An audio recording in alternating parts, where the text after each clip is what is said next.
চট্টগ্রাম ছাড়া সব বোর্ডে আজকের এইচএসসি পরীক্ষা চলবে। বিকেলে লং মার্চ টু শিক্ষা মন্ত্রণালয়। ক্ষতিগ্রস্ত এলাকায় অনুপস্থিতদের ফের পরীক্ষা। সংসদে শিক্ষামন্ত্রীর দুঃখ প্রকাশ।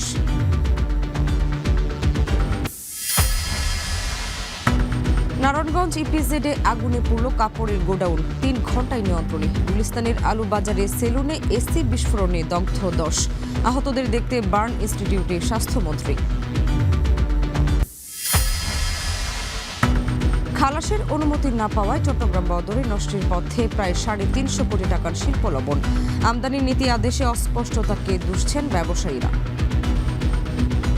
বোর্ডে মাল আসলো, তখনই বললো এটা লবণ, এটা মাল সার দেওয়া যাবে না। গভর্নমেন্টের সম্পূর্ণ আমদানি নীতি মেনে আমরা ইম্পোর্ট করছি, ঠিক আছে, তাহলে আমাদের মালটা আটকাবে কেন?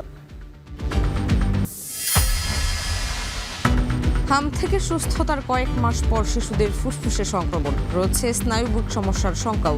হাম ও ডেঙ্গুর উপসর্গ প্রায় একই হওয়ায় সংশয়ে স্বজনরা। বাড়িতে যাওয়ার পরে আমার শ্বাসকষ্ট নিয়ে আসতেছে। এগুলো পরবর্তীতে কিন্তু লাং অ্যাবসেস, ব্রঙ্কিওলইটিস এই সমস্ত রোগে ভোগার সম্ভাবনা আছে।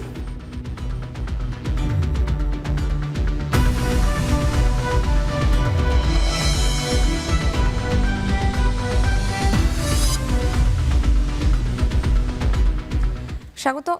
এখন বাণিজ্যে পুরো আয়োজন আপনাদের সঙ্গে আছে আমি শামিমা শাম্মী।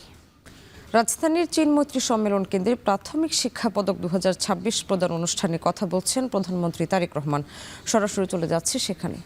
ভাবে তোমরা রিসার্চ করবে, তাহলে প্রতি বছর তুমি একটি গাছ সম্পর্কে জানতে পারবে, এবং তুমি যেরকম গাছ সম্পর্কে জানতে পারবে ঠিক একইভাবে তুমি দেখবে যে গাছগুলো যখন বড় হবে, সেটি তোমার স্কুলেই হোক, সেটি তোমার বাসায় হোক। যদি স্কুলে বড় হয়, দেখবে যে স্কুলে সব বন্ধুরা যখন খেলতে খেলতে ক্লান্ত হয়ে যাবে, ওই গাছের ছায়ার নিচে তোমরা সুন্দর করে রেস্ট করতে পারবে। একইভাবে বাসায় যদি গাছ রোপণ করো, ওই বাসার আশেপাশে গাছটা যখন বড় হবে, যখন সুন্দর বাতাস বইবে, দেখবে যে ঘরে বসে তুমি ওই বাতাসটি উপভোগ করতে পারবে, পরিবেশটা অনেক ঠান্ডা হয়ে যাবে। আসো আমরা সকলে মিলে চেষ্টা করি আমাদের এই বাংলাদেশটাকে আরো সবুজ করে গড়ে তুলতে। আজকে তোমাদের সবাইকে আবারও ধন্যবাদ জানাচ্ছি। আসসালামু আলাইকুম।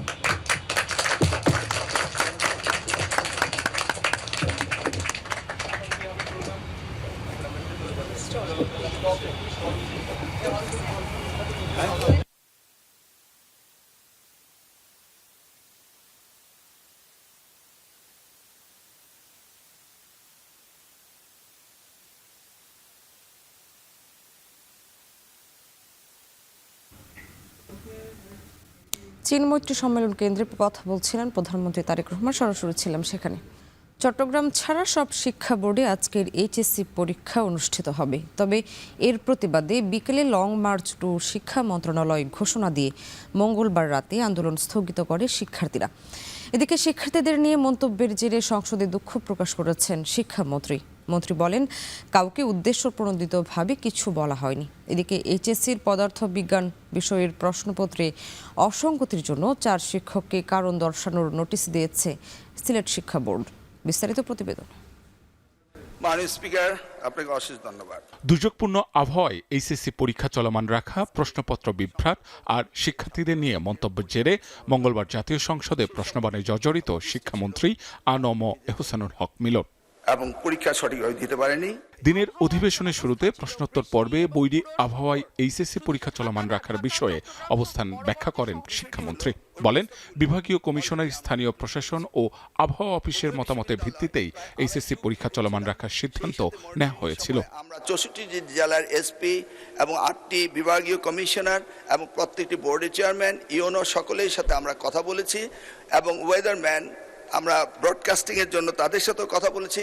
তারা বলল যে বৃষ্টি হবে না, সেই কথাটি তারা বলেছে। বিকেল 5টা পর্যন্ত আমরা বসে থেকে সিদ্ধান্ত নিলাম যে সকলেই বলল যে ওয়েদার ভালো হবে, সেই জন্য আমরা পরীক্ষা রেখেছি। এই সময় এইচএসসি পরীক্ষায় পদার্থবিজ্ঞান বিষয়ে প্রশ্নপত্রে সৃজনশীল অংশের 6 ও 7 নম্বর প্রশ্নে ভুল থাকার বিষয়টি স্বীকার করে মন্ত্রী জানান, সংশ্লিষ্ট প্রশ্ন দুটিতে শিক্ষার্থীদের পূর্ণ নম্বর দেয়া হবে। আমরা এসে কোনো কোশ্চেন তৈরি করতে পারিনি। বিগত গভর্নমেন্টের যে মডারেটর ছিল তারাই কোশ্চেন করেছে। তবুও আমরা তাৎক্ষণিকভাবে ঘোষণা দিয়েছি যে ফিজিক্সের 6 এবং 7 দুইটি কোশ্চেন ভুল হয়েছে, সেটাকে আমরা ফুল ক্রেডিট দিয়ে দেব। মাগরিবে নামাজের বিরতির পর সংসদের শিক্ষার্থীদের নিয়ে মন্তব্যের জেরে জাতীয় সংসদে দুঃখ প্রকাশ করেন শিক্ষামন্ত্রী। তিনি জানান, কাউকে উদ্দেশ্য প্রণোদিতভাবে কাউকে কিছু বলা হয়নি। তারপরও কেউ যদি মন্তব্যের জেরে আহত হয়ে থাকেন তা নিয়ে দুঃখ প্রকাশ করেন তিনি। আমার ব্যক্তিগত মন্তব্য সেটি নিয়ে অনেকেই আপত্তি করেছেন, সেই ব্যাপারে বলতে চাই আমি কাউকে উদ্দেশ্য প্রণোদিতভাবে কিছু বলি নাই। যদি কেউ আহত হয়ে থাকে সিম্পলি আমি দুঃখ প্রকাশ করছি। অন্যদিকে এইচএসসির পদার্থবিজ্ঞান বিষয়ে প্রশ্নপত্রের ত্রুটি বা অসঙ্গতির জন্য 4 শিক্ষককে কারণ দর্শানোর নোটিশ দিয়েছে সিলেট শিক্ষা বোর্ড। এমন গুরুতর অসঙ্গতিকে দায়িত্বহীনতা ও পেশাগত অবহেলা আখ্যা দিয়ে 3 কর্মদিবসের মধ্যে লিখিত জবাব চেয়েছে বোর্ড। মাহবুব হাসান রিপন, এখন ঢাকা। নারায়ণগঞ্জের সিদ্ধিরগঞ্জে আদমজি ইপিজেডে আগুনে পড়ল অনন্ত অ্যাপারেলস লিমিটেডের কাপড়ের গোডাউন। ভোর 4টার দিকে কারখানাটিতে আগুনের সূত্রপাত হয়। সিদ্ধিরগঞ্জের আদমজি ফায়ার সার্ভিসের সিনিয়র স্টেশন অফিসার জানান, ভোরে আগুনের খবর পেয়ে ফায়ার সার্ভিসের 9টি ইউনিট ঘটনাস্থলে পৌঁছে আগুন নিয়ন্ত্রণে কাজ শুরু করে। প্রায় 3 ঘন্টার চেষ্টায় সকাল 7:15টার দিকে আগুন নিয়ন্ত্রণে আসে। এই ঘটনায় কোনো হতাহতের খবর পাওয়া যায়নি। এছাড়া তাৎক্ষণিকভাবে আগুন লাগার কারণ এবং ক্ষয়ক্ষতির পরিমাণও জানা সম্ভব হয়নি বলে জানানো হয় ফায়ার সার্ভিসের পক্ষ থেকে।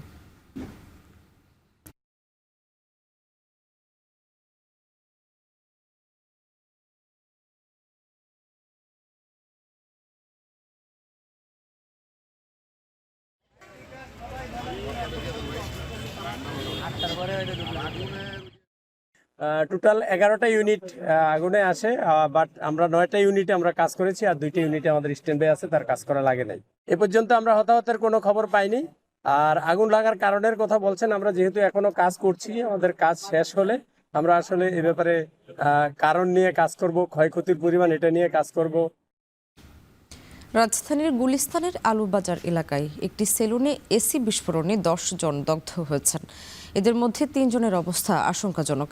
স্বজনরা জানিয়েছেন, মঙ্গলবার দিবাগত রাত 1টায় এই ঘটনা ঘটে। এ সময় দ্রুত আহতদের জাতীয় বার্ন ইনস্টিটিউটে ভর্তি করা হয়। এদিকে আহতদের দেখতে সকালে বার্ন ইনস্টিটিউটে যান স্বাস্থ্যমন্ত্রী সরদার মোহাম্মদ সাখাওয়াত হোসেন। এ সময় তিনি তাদের খোঁজ খবর নেন এবং যে কোনো ধরনের সহায়তার আশ্বাস দেন। এসি ব্যবহারকারীদের সচেতন থাকার আহ্বান জানান স্বাস্থ্যমন্ত্রী। হাসপাতালের পরিচালক জানান, দগ্ধদের মধ্যে 3 জনের শ্বাসনালী পুড়ে গেছে এবং বাকিদের 15% পর্যন্ত দগ্ধ হয়েছে।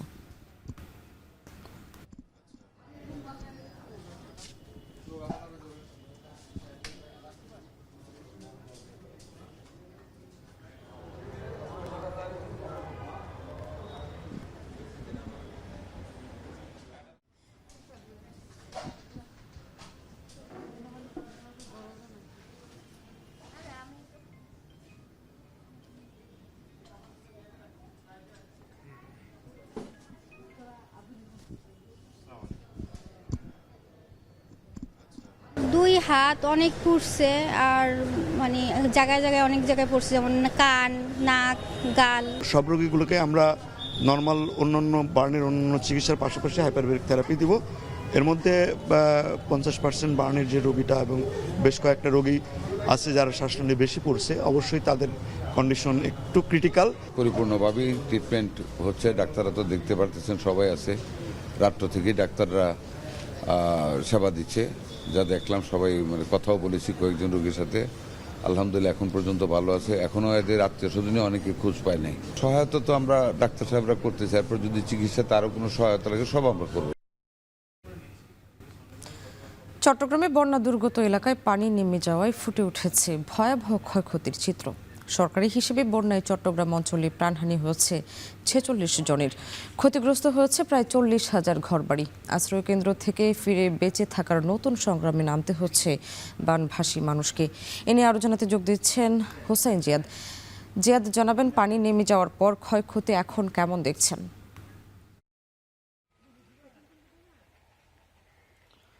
সামনে আসলে অবর্ণনীয় দুর্ভোগ। দীর্ঘ 1 সপ্তাহ তারা আসলে পানির উপরে ভেসেছেন। আশ্রয়কেন্দ্র জীবন নিয়ে আসলে তারা যুদ্ধ করেছেন বলা যায় পানির সাথে। আজকে গত 2 দিন ধরে তারা আশ্রয়কেন্দ্র থেকে অনেকেই বা যেখানে আশ্রয় নিয়েছিলেন বসত বাড়ি বা আত্মীয় স্বজনের বাড়ি বা উঁচু দালানে, সেখান থেকে তারা আসলে ফিরতে শুরু করেছেন। কিন্তু তাদের যেই ঘর তারা রেখে গিয়েছিলেন সেই ঘর আর নেই। বিশেষ করে একেবারে নিম্নবিত্ত মানুষ যারা মাটির ঘর করেছিলেন, দীর্ঘ 3 বছরের মাথায় আসলে 2বার বন্যা হয়েছে এবং বলা যায় যে বাঁশখালীতে অসংখ্য মাটির ঘর, বেড়ার ঘর কিংবা টিনের ঘর সবই আসলে ভেঙে গেছে এবং মাথা গোজার যেই অসহায় মানুষদের যে মাথা গোজার ঠাঁই সেটি আসলে এখন আর নেই এবং তারা বাড়িতে এসে আবার নতুন করে কি করে তারা এই ঘর করবেন সেই চিন্তায় ব্যস্ত। আমি আছি এখানে বাঁশখালীর কোকদণ্ডি ধুপিপাড়া এলাকায় এবং এখানে প্রায় মাথার উপর দিয়ে আসলে পানি গিয়েছে, এক কোমর থেকে শুরু করে একেবারে পুরো ঘর ভর্তি পানি ছিল। এখানে যে আসবাবপত্রগুলো আপনি নিশ্চয়ই দেখতে পাচ্ছেন যে এই আসবাবপত্রগুলো সবগুলোই আসলে নষ্ট হয়ে গেছে, তাদের দীর্ঘ জীবনের যে সঞ্চয়। কিন্তু এখানকার মানুষ, ধুপিপাড়ার মানুষ অভিযোগ করছিলেন যে এখনও পর্যন্ত পর্যাপ্ত যে ত্রাণ সরবরাহ, সেই ত্রাণ সরবরাহ এখনও পর্যন্ত তাদের হাতে এসে পৌঁছায়নি। উপরন্তু তাদের যেই কিস্তি, যে এই অসহায় মানুষগুলো ছোট ছোট কিস্তি নেন বিভিন্ন সংস্থা থেকে, বেসরকারি এনজিও থেকে, গতকালও তাদের এখানে কিস্তির জন্য আসলে মানুষ এসেছে, তারা খুবই অসহায় বোধ করছেন। তো আমি দেখছি যে আজকে যেটি হচ্ছে যে বিভিন্ন জায়গা থেকে গত কয়েকদিন ধরে মানুষজন আসছিলেন ত্রাণ নিয়ে দেশের নানা প্রান্ত থেকে, সরকারি বেসরকারি। এই মুহূর্তে আমরা যেটি দেখছি যে ত্রাণের পাশাপাশি যেসব ঘরবাড়ি ক্ষতিগ্রস্ত হয়েছে সেসব ঘরবাড়ির উপকরণ দেয়া কিংবা ঘর তৈরির কাজে সহযোগিতা করা এই মুহূর্তে সবচেয়ে বেশি জরুরি। তার সাথে সাথে চিকিৎসা সরঞ্জাম, শিক্ষা সরঞ্জাম থেকে শুরু করে খাবার সবগুলোই আসলে এই মুহূর্তে তাদের জন্য প্রয়োজন। তবে ফিরে এসে যখন তারা তাদের আসবাবপত্রগুলো তারা হারাচ্ছেন, তাদের সঞ্চয়গুলো আসলে হারিয়ে ফেলেছেন, অনেকে বই খাতা হারিয়ে ফেলেছেন, সব মিলিয়ে আসলে এই মুহূর্তে তাদের নানান দিক থেকে সহযোগিতাটি জরুরি। এবং ক্ষয়ক্ষতির কথা যদি বলি, এই ধরনের প্রায় সরকারি হিসাবে এই ধরনের প্রায় 40,000-এর মতো ঘর ক্ষতিগ্রস্ত হয়েছে, প্রাণহানি হয়েছে প্রায় 50 অর্ধশতাধিক মানুষের আসলে প্রাণহানি হয়েছে এবং এখানকার সড়কের ক্ষতি হয়েছে প্রায় 4000 কিলোমিটারের মতো সড়ক। সামনে চট্টগ্রাম থেকে যুক্ত ছিলেন হোসেন জিয়াদ। গুলিস্তানে সেলুনে এসি বিস্ফোরণে আহত হয়েছেন 10 জন। এ নিয়ে সবশেষ পরিস্থিতি জানাতে জাতীয় বার্ন ইনস্টিটিউট থেকে যুক্ত হচ্ছেন তৌহিদুল তারেক। তারেক, জানাবেন গুরুতর আহতদের সবশেষ অবস্থা কি আর চিকিৎসকরা কি জানিয়েছেন? শামীম, ঘটনাটি ঠিক ঘটেছে গতকাল রাত 12:30 থেকে 1টা নাগাদ। আসলে আলুবাজারে অবস্থিত একটি সেলুনে এসির বিস্ফোরণের সাথে সাথেই সেখানকার যারা স্থানীয়রা রয়েছেন তারা কিন্তু সেলুনের ভেতরে থাকা প্রায় 12 জনকে এই জাতীয় বার্ন ইনস্টিটিউটে নিয়ে আসে তৎক্ষণাৎ চিকিৎসার জন্য। তবে এদের মধ্যে প্রায় 3 জনকে ছেড়ে দেওয়া হয়েছে, তাদের হালকা তারা দগ্ধ হয়েছেন বলে আমরা জানতে পেরেছি এবং বাকি যারা রয়েছেন তা প্রায় আমরা জানতে পেরেছি যে 6 জন প্রায় তারা আসলে 15%-এর ওপরে দগ্ধ হয়েছে। তবে 3 জনের অবস্থা কিন্তু একদমই আশঙ্কাজনক বলে আমাদেরকে এই হাসপাতালের যিনি পরিচালক রয়েছেন তিনি আমাদেরকে জানিয়েছেন। তিনি বলেছেন যে এই 3 জনের অবস্থা আশঙ্কাজনক হওয়ার অন্যতম কারণ হচ্ছে যে তারা আসলে পুড়ে যাননি, বিশেষ করে তাদের যে শ্বাসনালী রয়েছে সেই শ্বাসনালী আসলে পুড়ে যাওয়ার কারণে তাদের অবস্থা আশঙ্কাজনক রয়েছে। তাই তাদেরকে বর্তমানে ক্রিটিক্যাল কেয়ারে রাখা হয়েছে এবং তাদেরকে অক্সিজেন সরবরাহ করার ব্যবস্থা করা হয়েছে। সেই সাথে আরেকটি বিষয় উল্লেখ করেছেন যে আরও 2 জনকে তারা পর্যবেক্ষণ করছেন, তাদের অবস্থা আশঙ্কাজনক পর্যায়ে পৌঁছানোর একটি আশঙ্কা রয়েছে, সেই জায়গা থেকে তারা পর্যবেক্ষণে রয়েছেন এবং বাকি যারা রয়েছেন তারা মোটামুটি 15%-এর মতো দগ্ধ, তারা খুব দ্রুত সুস্থ হয়ে উঠবেন বলে আশা করা যাচ্ছে। আরেকটি বিষয় উল্লেখ করতে চাই যে প্রধান স্বাস্থ্যমন্ত্রী কিন্তু আজকে সকালবেলায় এই ঘটনায় তিনি এসে যারা দগ্ধ হয়েছেন তাদেরকে তিনি পরিদর্শন করেছেন এবং তাদের সাথে কথা বলেছেন, তাদের পরিবার স্বজন যারা রয়েছেন তাদেরকে তিনি আশ্বাস দিয়েছেন যে কোনো সহযোগিতার জন্য এবং জনগণের প্রতি তিনি একটি সহায়তা চেয়েছেন, সহযোগিতা চেয়েছেন, সকলেই যাতে আসলে এসি ব্যবহারে সচেতন হন। এই ছিল আমার কাছে সবশেষ। জাতীয় বার্ন ইনস্টিটিউট থেকে যুক্ত ছিলেন তৌহিদুল তারেক। খালাসের অনুমতি না পাওয়ায় চট্টগ্রাম বন্দরে আটকে আছে প্রায় 350 কোটি টাকার 400 কন্টেইনার শিল্প লবণ।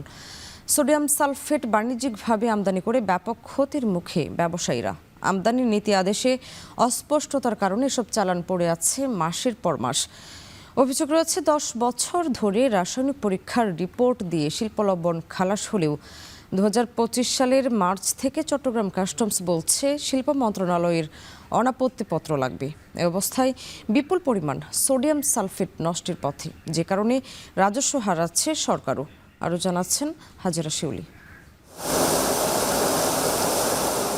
দেশীয় লবণ শিল্পের সুরক্ষায় খাবার লবণ আমদানি নিষিদ্ধ, কিন্তু শিল্প খাতে চামড়া, কাঁচ, পেপার, ওয়াশিং প্ল্যান্ট, টেক্সটাইল ও ওষুধ সহ বিভিন্ন শিল্পের কাঁচামাল হিসেবে ব্যবহার হয় সোডিয়াম সালফেট, যা আমদানি করা হয় পৃথক এইচএস কোডে।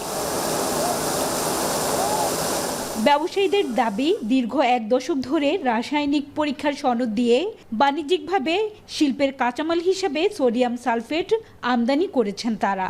কিন্তু 2025 সালের 17 ফেব্রুয়ারি এনবিআর এক অফিস আদেশে জানায়, শিল্পের নামে খাবার লবণ আমদানি করে খোলা বাজারে বিক্রির অভিযোগ আছে।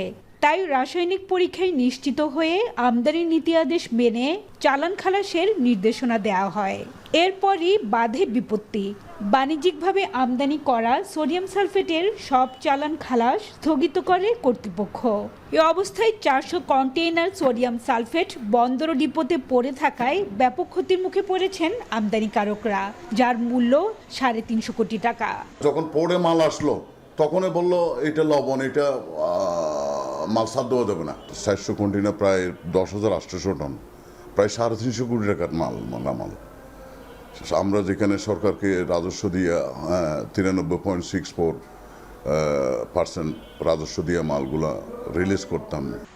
আমদানিকারকদের দাবি, রাসায়নিক পরীক্ষার রিপোর্ট দাখিল করে 94% শুল্ক কর দিয়েই সোডিয়াম সালফেট আনছিলেন তারা। তাদের অভিযোগ, শিল্প মালিকদের অনেকেই বন্ড লাইসেন্সের আওতায় মাত্র 5% শুল্কে আমদানি করে খোলা বাজারে বেশি দামে বিক্রি করছেন। এতে রাজস্ব হারাচ্ছে সরকার। ফুড গ্রেড লবণের একটা এইচএস কোড আমাদের কমার্শিয়াল, আমাদের গভর্নমেন্টের সম্পূর্ণ আমদানি নীতি মেনে আমরা ইম্পোর্ট করছি, ঠিক আছে? তাহলে আমাদের মালটা আটকাবে কেন? এবং আমরা সরকারকে রাজস্ব দিচ্ছি। সরকার যে সিস্টেম যেভাবে মনে হচ্ছে এইভাবে সে টেস্ট করে রিপোর্টে আমার মালটা ছাড় দিবে, এইটাই তো কথা। এই কন্ডিশন, আর যদি মনে করেন এটি ইম্পোর্ট বন্ধ থাকতো তাহলে তো আমার ব্যাংক এলসিটা ওপেন করতো না। 93% ডিউটি দিয়ে খাদ্য লবণ বিক্রি করা কত দামে, এটা একটা অযৌক্তিক ব্যাপার।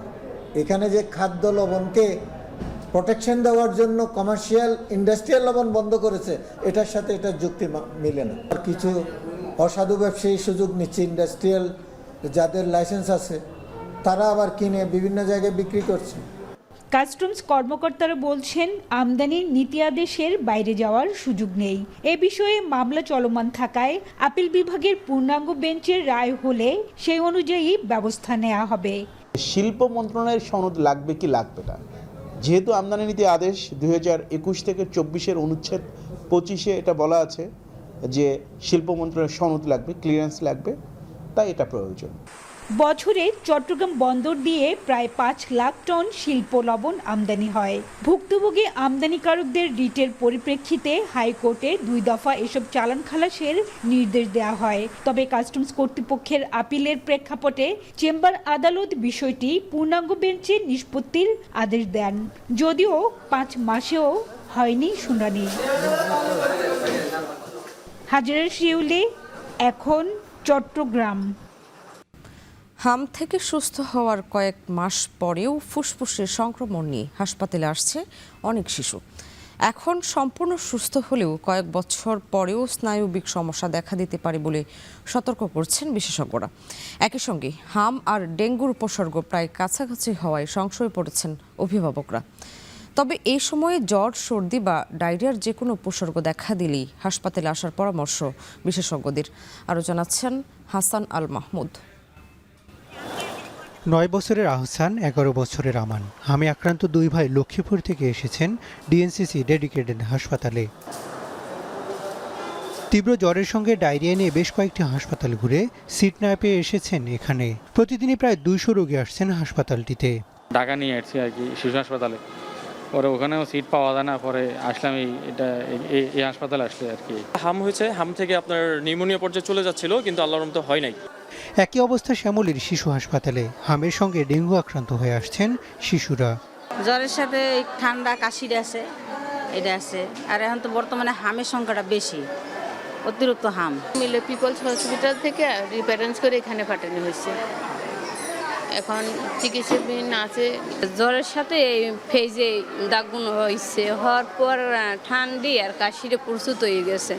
জ্বর, র্যাশ, কাশি, ডায়রিয়া সহ বেশ কিছু উপসর্গ একই হওয়ায় চিকিৎসা নিতে জটিলতায় পড়ছেন অভিভাবকরা। বিশেষজ্ঞরা বলছেন গায়ে তীব্র ব্যথা, প্রেশার কমে যাওয়া সহ ডেঙ্গুর জটিলতা তৈরি হয় জ্বরের 3 দিন পর। এই সময় শিশুদের ব্যাপারে সর্বোচ্চ সতর্কতার পরামর্শ তাদের। হামের মধ্যে দেখা যাচ্ছে যে চোখ কনজাংটিভাইটিস হচ্ছে, চোখ উঠছে, ডেঙ্গুতে কিন্তু উঠে না। জ্বর দুইটাতেই জ্বর কমন, দুইটাতেই র্যাশ হয়, কিন্তু হামের মিজলসের র্যাশটা হয় ব্যাপক আকারে আর ডেঙ্গুর র্যাশটা হয় সীমিত আকারে। ডেঙ্গুতে দেখা যাবে যে হাত পা প্রচণ্ড ব্যথা করছে, হামে দেখা যাবে যে সেটা কোনো নাই। হামের মধ্যে দেখা যায় যে চোখের এটা প্রকট হচ্ছে, ডেঙ্গুর ব্যাপারে ওটা না। হামের ব্যাপারে দেখা যাচ্ছে যে তাদের শ্বাসকষ্ট বা নিউমোনিয়ার প্রকোপ বেশি বাড়ছে, ডেঙ্গুতে সেটা না।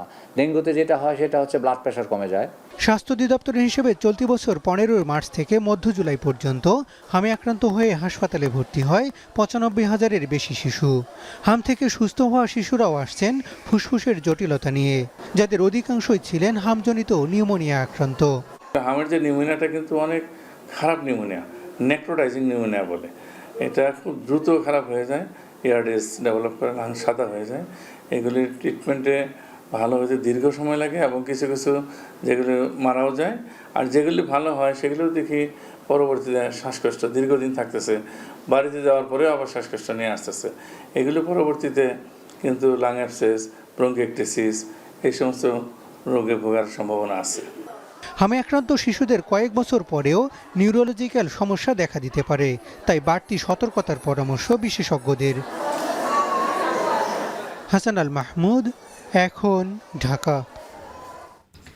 ঠাকুরগাঁও মা ও শিশু কল্যাণ কেন্দ্রে অ্যানেস্থেশিয়া চিকিৎসক না থাকায় প্রায় 6 মাস ধরে বন্ধ রয়েছে সিজারিয়ান অপারেশন। এতে ভোগান্তিতে পড়েছেন প্রসূতি নারী ও তাদের স্বজনরা। বাধ্য হয়ে অনেককে যেতে হচ্ছে বেসরকারি হাসপাতালে, গুনতে হচ্ছে বাড়তি খরচ। পাশাপাশি রয়েছে ওষুধ সংকট ও অ্যাম্বুলেন্স অকেজো পড়ে থাকার অভিযোগ। বিস্তারিত জানাচ্ছেন নাহিদ রেজা। সদর উপজেলার দূর-দূরান্ত থেকে প্রতিদিন গর্ভবতী মা ও শিশুরা বিনামূল্যে চিকিৎসা নিতে আসেন ঠাকুরগাঁও মা ও শিশু কল্যাণ কেন্দ্রে। কিন্তু অ্যানেস্থেশিয়া চিকিৎসকের অভাবে গত 6 মাসের বেশি সময় ধরে বন্ধ রয়েছে সিজারিয়ান অপারেশন। ফলে অনেক প্রসূতি বাধ্য হচ্ছেন বেসরকারি হাসপাতালে যেতে। এতে বাড়ছে চিকিৎসা ব্যয়, যা অনেকের সামর্থ্যের বাইরে। একসময় এই অপারেশন থিয়েটারে প্রতি মাসে গড়ে 20 থেকে 25টি সিজারিয়ান অপারেশন হতো, কিন্তু অ্যানেস্থেশিয়া চিকিৎসক না থাকায় এখন বন্ধ রয়েছে পুরো কার্যক্রম। প্রস্তুত থাকলেও দীর্ঘদিন ধরে অব্যবহৃত পড়ে আছে অপারেশন থিয়েটার। স্বাস্থ্যকেন্দ্রের অ্যানেস্থেশিয়া চিকিৎসক ডাক্তার মোহাম্মদ রেজা হাবিব চলতি বছরের 12 ফেব্রুয়ারি অবসরে যাওয়ার পর থেকেই বন্ধ রয়েছে সিজারিয়ান অপারেশন। এখন আমরা কোথায় যাবো? আমাদের কি অত টাকা পয়সা আছে যে আমরা বাইরে যাবো? এখানে তো ওষুধের কোনো নেই, ব্যবস্থা নেই, অনেকদিন থেকে বলে ওষুধ আসে না। যদি একটা ডাক্তার থাকে তাহলে পুরোটাই ফ্রিতে হয়ে যাবে, আর ক্লিনিকে গেলে আমাদের 30 থেকে 30,000 টাকা লাগবেই। একটা গরিব মানুষের জন্য অনেক উপকার হবে এটা। অনেকজনকার দেখেন আপনার কারো কাছে টাকা থাকে না, অন্য জায়গায় করতে গেলে ব্যয়বহুল টাকা খরচ হচ্ছে। আমরা অভাবী মানুষ, আমরা দিনমজুর, আমরা এখানে আসছি সুবিধার জন্য। শুধু চিকিৎসক নয়, রয়েছে ওষুধ সংকটের অভিযোগও। রোগীদের জন্য নির্ধারিত ওষুধ প্রয়োজনের সময়ে পাওয়া যায় না বলে অভিযোগ রোগী ও স্বজনদের। এদিকে গুরুতর অসুস্থদের পরিবহনের জন্য থাকা অ্যাম্বুলেন্সটিও দীর্ঘদিন ধরে পড়ে আছে গ্যারেজে। কর্তৃপক্ষ বলছে জ্বালানি তেল বাবদ বরাদ্দ না থাকায় অ্যাম্বুলেন্সটি ব্যবহার করা যাচ্ছে না। আপাতত আমরা সিজারিয়ান সেকশনটা আমাদের এখানে বন্ধ আছে, এই কারণে যে সিজার করতে হলে 2 জন ডক্টরের দরকার আছে। একজন হচ্ছে অ্যানেস্থেশিয়া দিবেন, আর একজন হচ্ছে সার্জন হিসেবে তো আমি নিজেই সার্জারি করি। আর আমাদের যে অ্যানেস্থেশিয়া আগে দিতেন মানে যিনি ছিল, তিনি হচ্ছে গত ফেব্রুয়ারি 12 তারিখে পিআরএলে যান। 4.5 লক্ষ টাকা তার উপর আমার সেটা হচ্ছে আপনার বকেয়া পড়ে আছে। আমরা কিন্তু সেই বকেয়াটা পরিশোধ করতে পারছি না বিধায় তাকে জ্বালানি কিন্তু সরবরাহ তারা করতে চাচ্ছে না, পেট্রোল পাম্প থেকে সরবরাহ করতে যাচ্ছে না, যে আপনারা এই টাকাটাই তো পরিশোধ করতে পারতেছেন না। হাসপাতালের মতো জনগুরুত্বপূর্ণ প্রতিষ্ঠানের সেবা কার্যক্রম স্বাভাবিক হলে কমবে সাধারণ মানুষের ভোগান্তি। তাই মা ও শিশু কল্যাণ কেন্দ্রের সেবার মান বাড়াতে দ্রুত প্রয়োজনীয় পদক্ষেপ নেয়ার দাবি জানিয়েছেন রোগী ও স্বজনরা। নাহিদ রেজা, এখন, ঠাকুরগাঁও। ঢাকার ধামরায় শুরু হতে যাচ্ছে এশিয়া মহাদেশের অন্যতম বৃহৎ ও 400 বছরের ঐতিহ্যবাহী শ্রী শ্রী যশোমাধব দেবীর রথযাত্রা উৎসব। আগামী 16 জুলাই বর্ণাঢ্য আয়োজনের মধ্য দিয়ে শুরু হবে সনাতন ধর্মাবলম্বীদের অন্যতম এই ধর্মীয় উৎসব ঘিরে সাজ রব চলছে, আর শেষ মুহূর্তের প্রস্তুতিও চলছে। বিস্তারিত জানাচ্ছেন হুমায়ুন কবির। প্রতি বছর আষাঢ় মাসের শুক্লপক্ষের দ্বিতীয় তিথিতে রথযাত্রার উৎসবে মুখর হয়ে ওঠেন সনাতন ধর্মাবলম্বীরা। সেই ধারাবাহিকতায় আগামী 16 জুলাই ঢাকার ধামরায়ে শুরু হচ্ছে প্রায় 400 বছরের ঐতিহ্যবাহী শ্রী শ্রী যশোমাধব দেবের রথযাত্রা উৎসব। আয়োজকদের দাবি, এটি উপমহাদেশের অন্যতম প্রাচীন এবং এশিয়ার দ্বিতীয় বৃহত্তম কাঠের রথযাত্রা। উৎসবকে সামনে রেখে শেষ মুহূর্তের ব্যস্ততা এখন ধামরাই জুড়ে। ধুলো ময়লা পরিষ্কার করে 60 ফুট উঁচু কাঠের রথে শেষবারের মতো রঙের তুলির আঁচড় দিচ্ছেন কারিগররা। শত প্রতিকূলতার মাঝেও ঐতিহ্যের এই রথকে নতুন রূপ দিতে কাজ করছেন তারা। গম্বুজের কাজ, লতার কাজ, তারপরে বিভিন্ন ধরনের কাজ করতেছে। লতা আছে, ওই যে ঠাকুর ঠুকুর আছে, যেগুলো কুড়ি আছে, এগুলো করেন না কেন? মেলাটা প্রায় 1 মাস যাবত এইখানে সবাই মিলে আমরা আনন্দঘন পরিবেশে উদযাপন করি।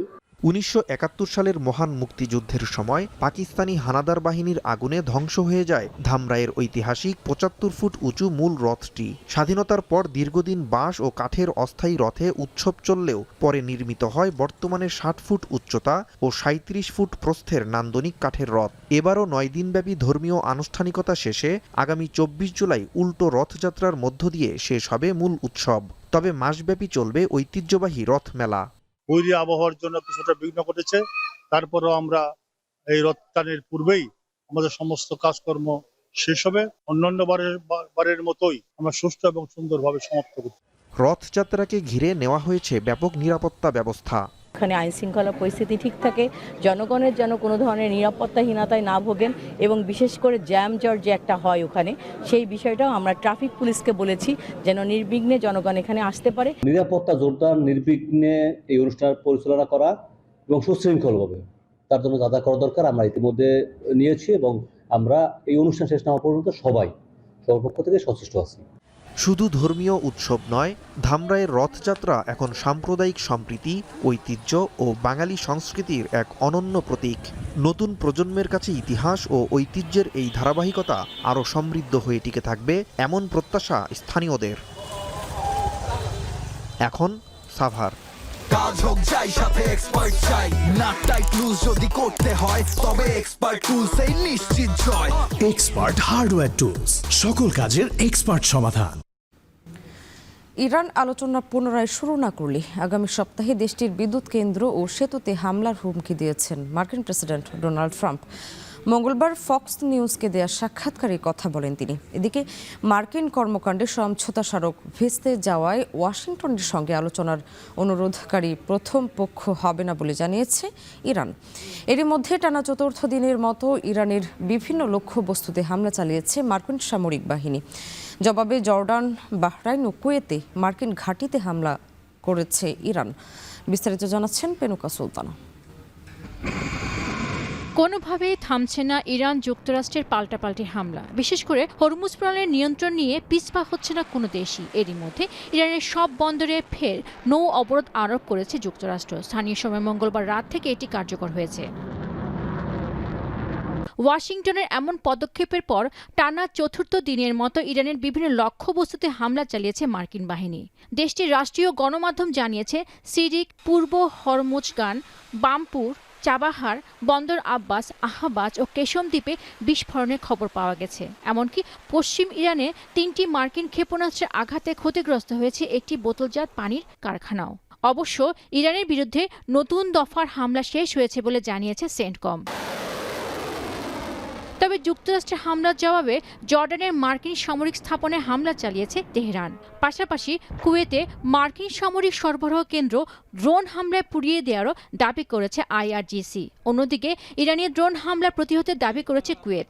উদ্ভূত এই পরিস্থিতিতে সতর্কতামূলক সাইরেন বাজিয়ে বাসিন্দাদের নিরাপদে সরে যেতে আহ্বান জানিয়েছে বাহরাইনের স্বরাষ্ট্র মন্ত্রণালয়। অবশ্য বাহরাইনে মার্কিন নৌবাহিনীর 5ম ঘাঁটিতে বেশ কয়েকটি লক্ষ্যবস্তু ধ্বংস করেছে IRGC। এদিকে ইরান আলোচনা পুনরায় শুরু না করলে আগামী সপ্তাহে দেশটির বিদ্যুৎ কেন্দ্র ও সেতুতে হামলা চালানোর হুমকি দিয়েছেন ট্রাম্প। মঙ্গলবার ফক্স নিউজকে দেওয়া সাক্ষাৎকারে কথা বলেন তিনি। এমনকি যতক্ষণ চাইবেন ততক্ষণ পর্যন্ত এই হামলা চলতে থাকবে বলেও তীর্যক মন্তব্য করেন Trump. They'll continue until I say it's enough, but we're going to hit them very hard tonight. We're going to hit them very hard tomorrow night. We're going to hit them very hard the night after. And then next week it gets really bad for them because next week comes the power plants. Next week comes the bridges. We're going to knock out all their power plants. We're going to knock out all their bridges unless they get to the table and negotiate. এদিকে মার্কিন কর্মকারের সমঝোতা স্মারক ভেস্তে যাওয়ায় ওয়াশিংটনের সঙ্গে আলোচনার অনুরোধকারী প্রথম পক্ষ ইরান হবে না বলে সাফ জানিয়েছেন দেশটির উপপররাষ্ট্রমন্ত্রী কাজেম ঘারিবাবাদী।